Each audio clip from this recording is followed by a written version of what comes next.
A dead calm. The sun is melting the deck. There is nothing in the men's eyes but hunger.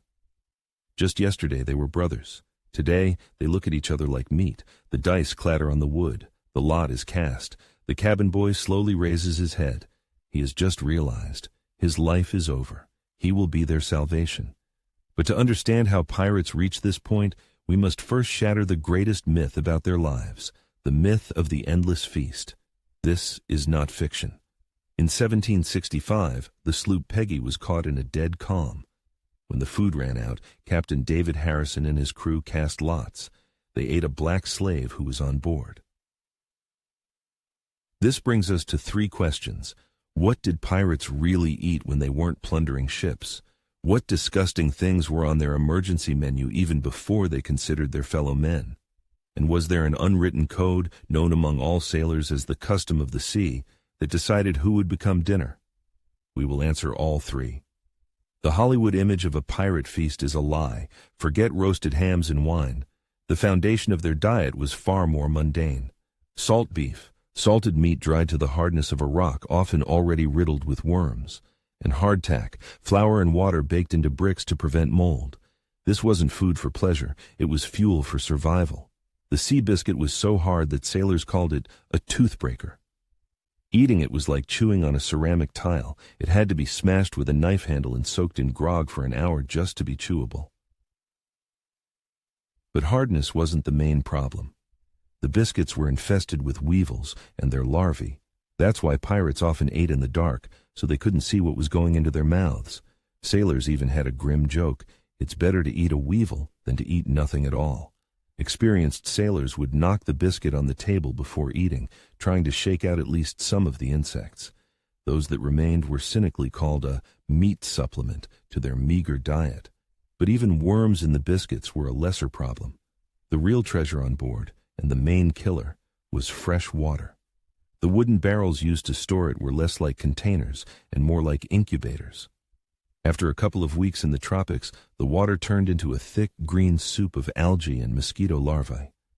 It was a floating petri dish, spreading dysentery and typhoid faster than any cannonball.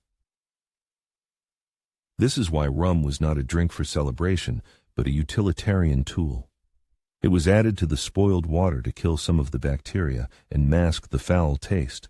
This practice was introduced by the British Admiral Edward Vernon in 1740. Pirates did the same out of sheer necessity. Rum was not an ingredient for a cocktail. It was a chemical weapon against their own water. It was a daily choice between a quick death from bacteria and a slow one from dehydration. Imagine for a second, you have two choices: a mug of green, foul-smelling water that could kill you, or the same water with rum, which slowly dehydrates you but makes it bearable. Your answer to this choice is the first step into the logic of pirate survival. And remember, there is no doctor or first aid kit on board. Dysentery is not just an upset stomach. It's a sentence to a slow and agonizing death over several days. Now your choice becomes even sharper. When the water became poison, the last hope was the salt beef. But it too would fail. The meat barrels were literally writhing with maggots. Sailors called such salt beef mahogany for its hardness and color. When it spoiled, the brine in the barrel turned into a gray, stinking sludge. Trying to boil such meat for hours was an act of desperation. It was a way to convince yourself that you were still eating food, not the decaying corpse of an animal. And then, the last biscuit is eaten. The last drop of filthy water is drunk. The crew stares at the empty barrels.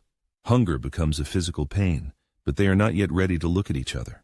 Their eyes begin to search the ship for things never considered food. The hunt begins, for the ship itself. At this moment, the ship ceases to be a home and a means of transport. It becomes a prison, and the prisoners of this jail, pushed to the brink, begin to eat the bars of their own cage. The first targets are not the bars, but other prisoners, the ship's rats. Any source of protein that moves becomes prey. The hunt is on with knives and clubs in the dark corners of the hold. This is no longer a matter of squeamishness, it is pure instinct. On a starving ship, the price of a single rat could skyrocket to the equivalent of a sailor's weekly wage. Paradoxically, the presence of rats was considered a good sign. It meant they still had something to eat. The real horror began when even the rats disappeared.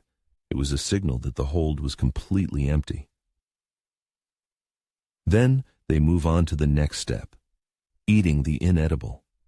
Sailors would cut off leather belts, shoes, and scabbards, boiling them for hours in seawater to extract any semblance of gelatin. It was an agonizing meal that only temporarily tricked the stomach, but provided the psychological sensation of eating. And this isn't fiction.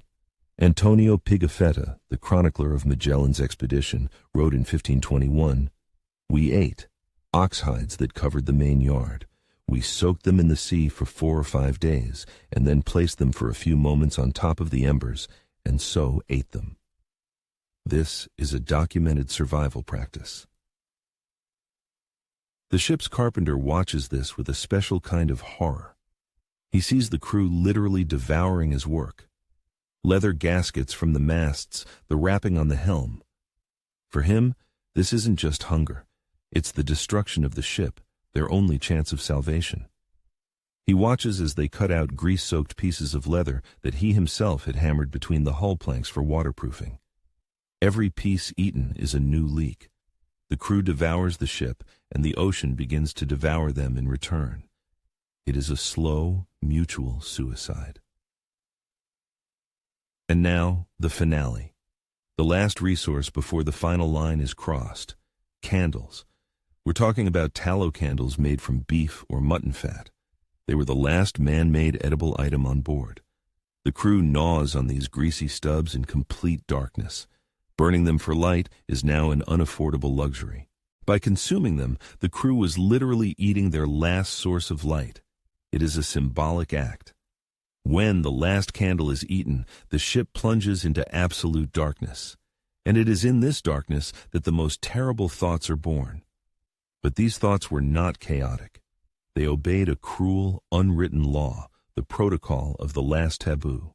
It is called the custom of the sea. This is not a pirate law.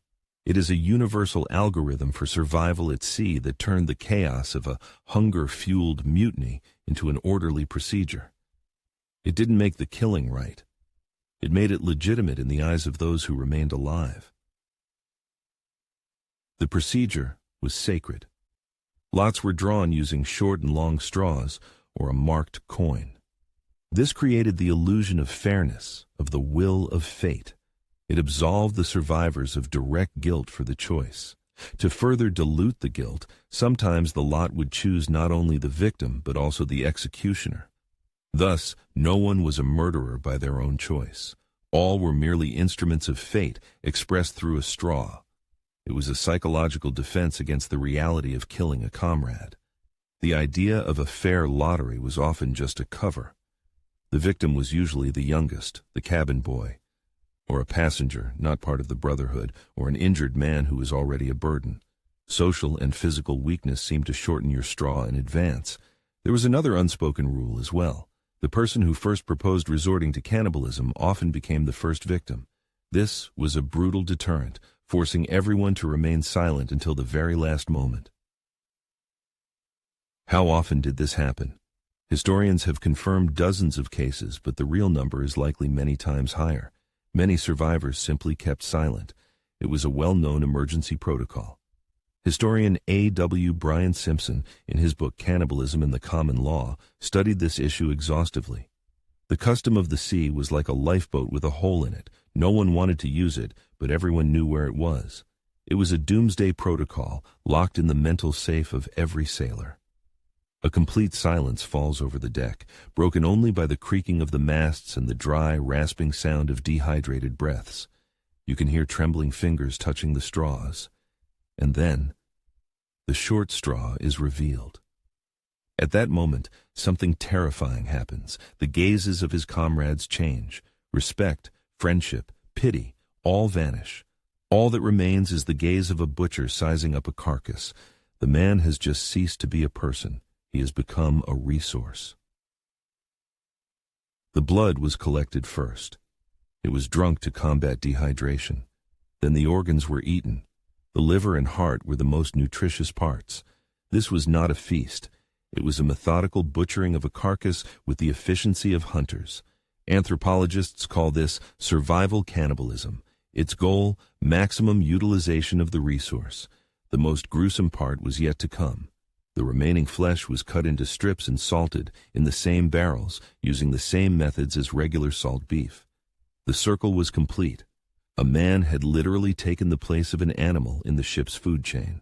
When they were found, rescuers witnessed a scene from a nightmare. Not joyful survivors, but half-mad ghosts with empty eyes, next to the remains of a comrade.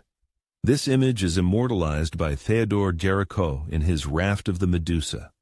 The survivors often made no attempt to hide anything.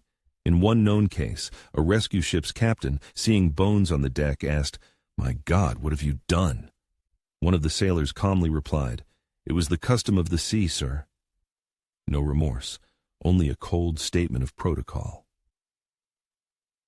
In court, they were most often acquitted. The law reluctantly recognized extreme necessity as a mitigating circumstance, but society did not forgive them. They were forever outcasts, branded as cannibals. Their stories were told in whispers in port taverns. It was not until 1884 that the case of R.V. Dudley and Stevens settled the matter, ruling that necessity does not justify murder. But before that, a different fate awaited the survivors. Their tragedy was turned into a commodity. In the ports, cheap, sensational pamphlets were sold, telling the true stories of their survival. Their worst nightmare became public entertainment. So let's trace this path one more time, step by step. First, the illusion of normality, eating rotten salt beef and worm-infested biscuits. Second, the inhuman diet, hunting rats, boiling leather, and eating tallow candles. Third, the ritualization of horror, using the custom of the sea and drawing lots to select a victim. And fourth, psychological defense, turning a comrade into a soulless resource to preserve one's own sanity.